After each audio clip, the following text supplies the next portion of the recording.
कालच बँक मॅनेजरशी बोललो.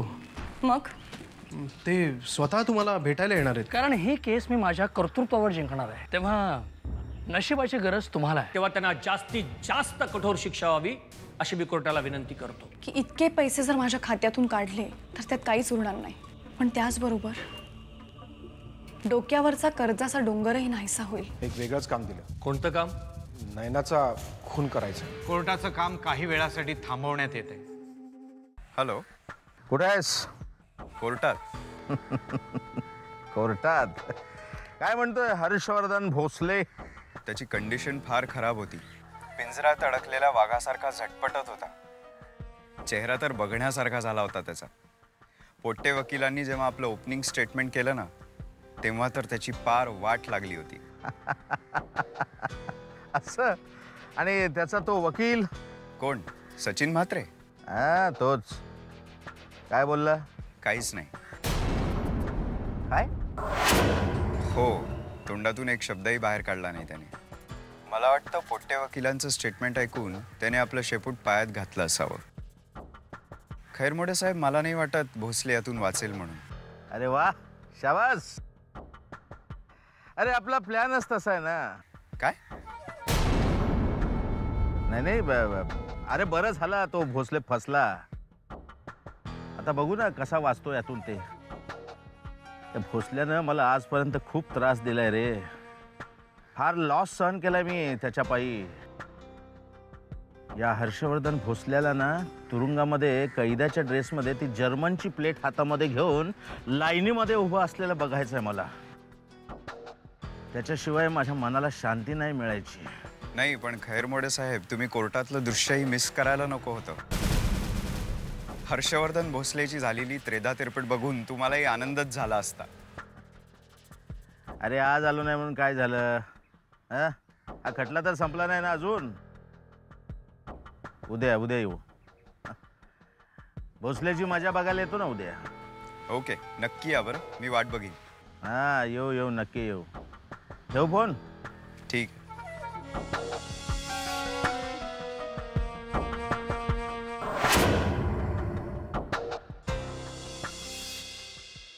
इन्स्पेक्टर यंदे, या केसचं इन्व्हेस्टिगेशन तुम्ही करताय? हो. मग मला हे सांगा, हर्षवर्धन भोसलेंना तुम्ही कसं आणि कुठे अरेस्ट केलं? माय लॉर्ड, हर्षवर्धन भोसले नयनाचा खून करून पळून जात असतानाच आम्ही त्यांना अटक केली आहे. म्हणजे रेड आहे. जवळजवळ तसंच. कारण नयनाच्या घरातून पळून जात असतानाच ते प्रचंड घाबरलेले होते. शिवाय त्यांच्या हातावर नयनाच्या रक्ताचे डागही सापडलेत आम्हाला. आणखी काही? हो माय लॉर्ड, नयनाच्या पाठीत खुपसलेल्या खंजिरावर आणि तिच्या घरात बऱ्याच ठिकाणी आम्हाला हर्षवर्धनच्या हाताचे ठसे सापडलेत. फिंगरप्रिंट एक्सपर्टचा तसा रिपोर्टही मिळाला आहे आम्हाला.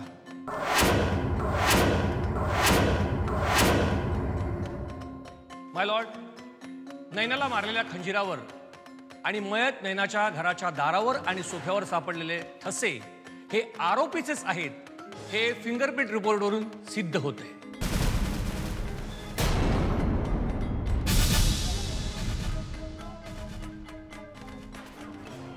ही त्याची एक copy.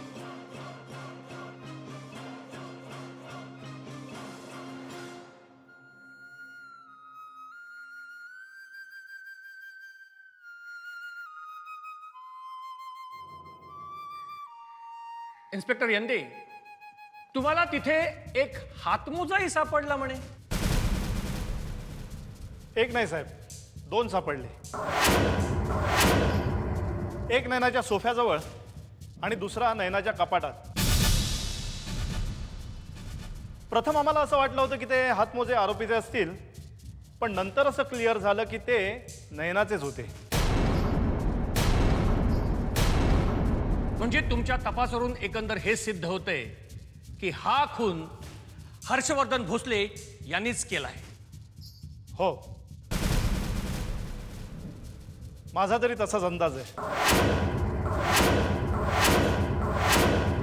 That's all, my lord. Thank you inspector. Your witness please.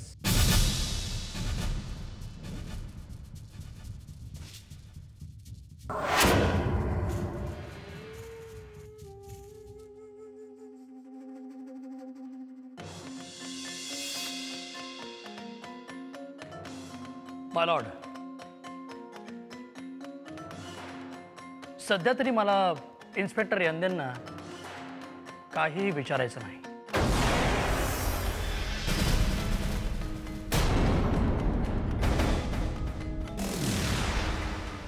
पण गरज पडल्यास त्यांची क्रॉस माझ्याकरता राखून ठेवण्याची विनंती मी कोर्टाला करतो. Permission granted.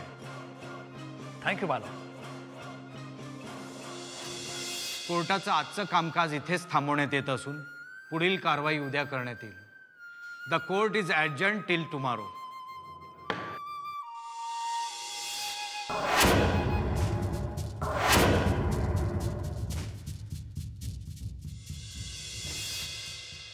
चला मी निघतो. आत्ता निघालो तर संध्याकाळपर्यंत चंद्रपूरला पोहोचेल. पण तुम्ही जाण्याची एवढी घाई का करताय? 2-4 दिवस थांबला असतात तर. नाही बेटा, जावे बापूंची केस उभी राहतीये, मग मी तिथे असायला नको का? सावरीला माझ्या आधाराची गरज लागेल म्हणून जातोय. पुन्हा कधी येणार इथे? बघू, अजून ठरवलं नाही काही. कदाचित तिथूनच मी पुढच्या प्रवासाला लागेल. नमस्कार करते. अरे बेटा, वाकू नकोस. या अवसर वाकायचं नाही. सुखी राहा, स्वतःची काळजी घे, इतरांची काळजी घे, आणि इथली कुशाली मला फोनवर कळवत जा. तुम्ही पण काळजी घ्या स्वतःची, आणि मग फोन करत चला. हो, येतो मी.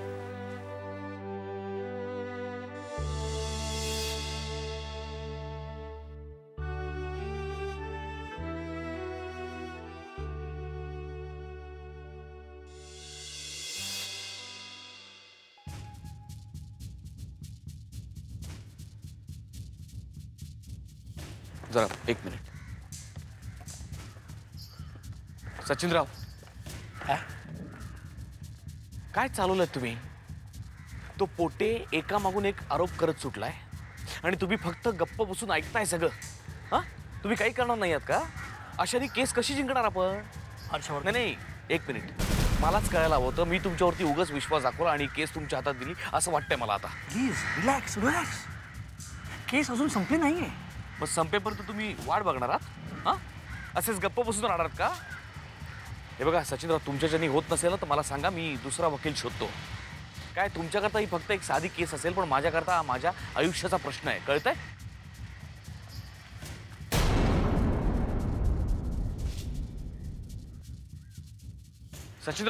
सचिनराव मी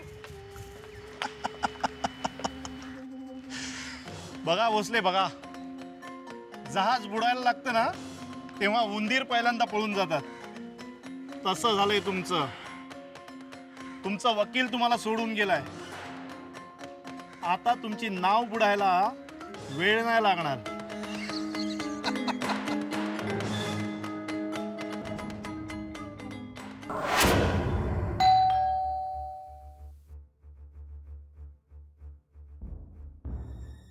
किती उशीर रे? वाट बघत होते कधीची. हो अगं, देवयानी झोपली? कधीच झोपली अगं. तू ऑफिसमधून कधी आलीस? मी दुपारीच आले. अगं मग तू कोर्टात का नाही आलीस? आज त्या पोट्टे वकिलांनी त्यांच्या साक्षीदारांना बोलवलं होतं. त्या नाईकलाही बोलवलं होतं. नालायक लेखाचा वाटेल ते बोलत होता. म्हणाला दादानीच सांगितलं होतं त्या नयनाचा बंदोबस्त करायला. माणसावरती संकट आलं ना की लोक कशी पाठ फिरवतात त्याचं उत्तम उदाहरण आहे. अगं हाच नाईक पूर्वी दादाकडे काम करत होता. त्याच्याच पैशावरती जगला आणि आज त्याच्याच विरोधात साक्ष दिली. असंच होतं आधी. माणसं नीट ओळखून मगच त्यांच्यावर विश्वास टाकावा. कशावरून हा नाही खोटं बोलला असेल? म्हणजे काय म्हणायचं तुला की दादानी या भूक लागली असेल, जेवणार ना? अगं मी पानं घेते.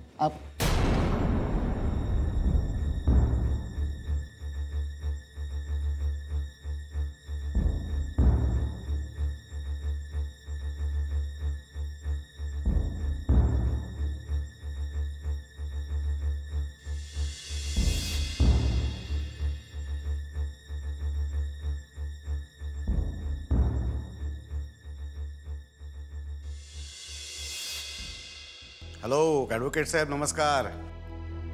काय म्हणते तुमची केस? आज पहिला दिवस ना तुमच्या केसचा. कसा काय प्रोग्रेस? प्रोग्रेस काहीच नाही सर. इनफॅक्ट आज कोर्टात मी फक्त कान उघडून बसलो होतो, तोंडाचा वापर केलाच नाही. म्हणजे तुम्ही काही बोललातच नाहीत कोर्टात?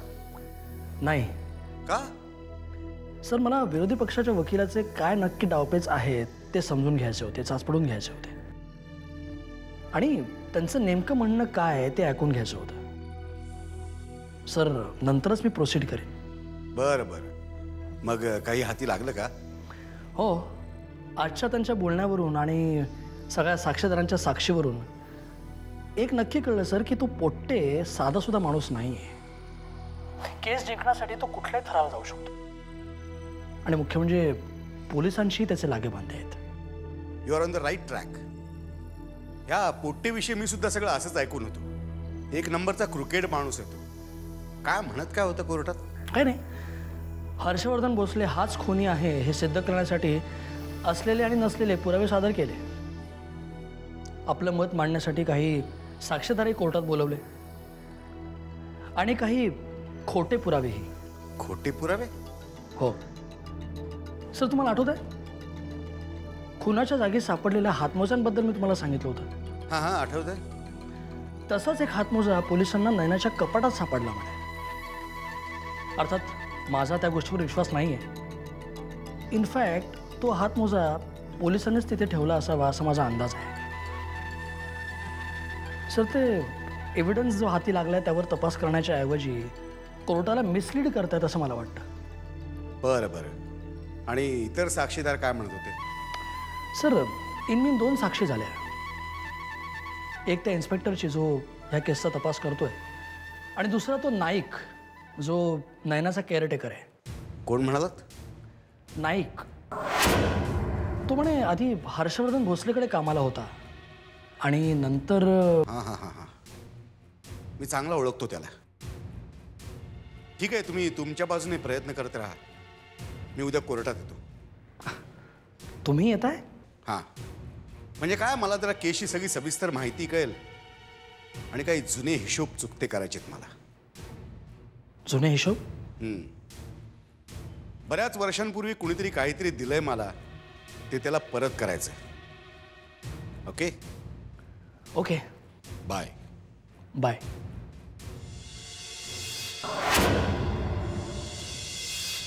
नाईक.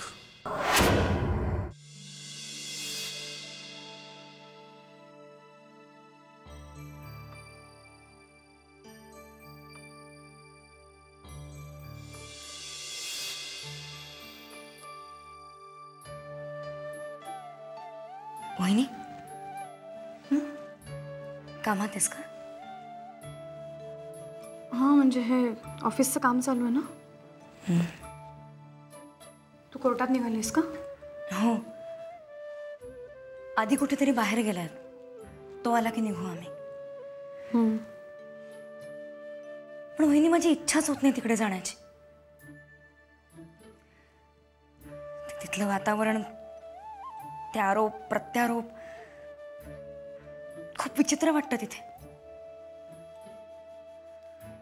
तू पण म्हणूनच येत नाहीस का? तसं काही नाही, हे ऑफिसचं काम चालू आहे ना. वहिनी, तुला माहिती काल कोर्टात हर्षदा, आपण वेगळ्या विषयावर बोलूयात प्लीज.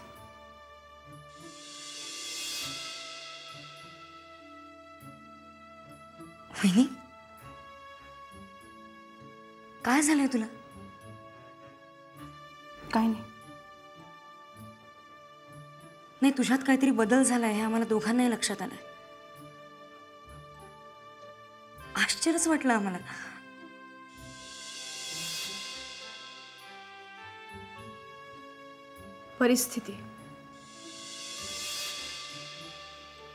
परिस्थिती प्रत्येकाला बदलायला लावते हर्षदा.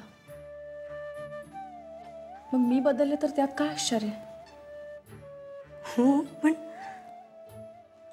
तरी वहिनी, तुझं हे वागणं खूप नवीन आहे आम्हाला. तू ऑफिसला जातेस, तिथलं काम सांभाळतेस, एक वेगळाच कॉन्फिडन्स आलाय तुझ्यात. कसं ते माहित नाही, पण पाण्यात पडलं की कुणालाही पोहता येतच हर्षदा. कारण तेव्हा तुमच्यासमोर फक्त 2च पर्याय असतात. तर हातपाय मारा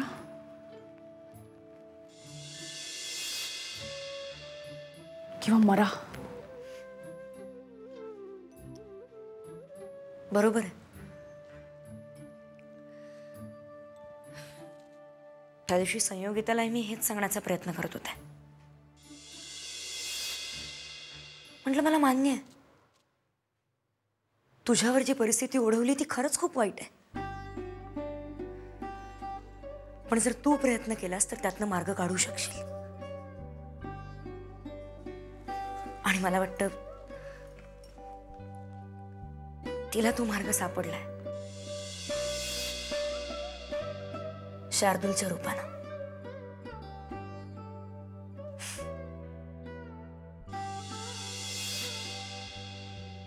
हो, नयनाचा मुलगा. मला वाटतं आपण बोललो ना त्याच्याविषयी. वहिनी काल कोर्टात दादांवर लागणारे आरोप, त्यात वारंवार येणारं नयनाचं नाव, शार्दूलचा संदर्भ, हे सगळं ऐकत असताना सतत सतत डोळ्यापुढे शार्दूल दिसत होता. म्हटलं काय नशीब आहे या बाळाचं. त्याच्या आईच्या खुनाच्या आरोपावरून त्याच्या वडिलांना. 1 मिनिट.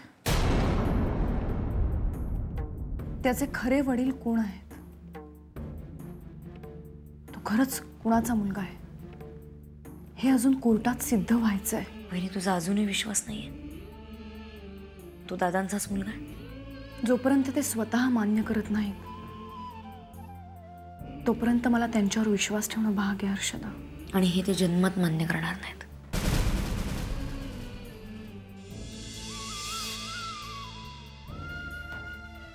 प्रत्येकालाच आपली चूक मान्य करता येतेच असं नाही हर्षदा. शिवाय त्यांना तर अजून हेही माहित नाहीये की त्यांनी खरंच चूक केली आहे का नाही. असं कसं म्हणू शकतेस तू वहिनी? त्यांना माहित असणारच. आणि जरी नसलं त्यांना माहित तरी निदान या मुलासाठी तरी.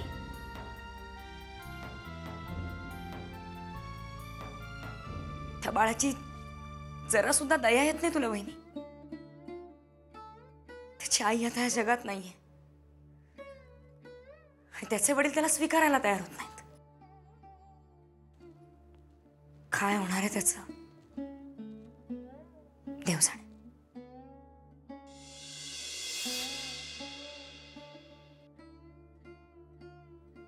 चांगलंच होईल. ते बाळ आत्ता जिथे आहे तिथे त्याच्यावर चांगलेच संस्कार होतील. सचिनराव आणि संयोगिता त्याची चांगली काळजी घेतील. पण वहिनी, त्या दोघांनी जर त्याला स्वीकारलंच नाही तर?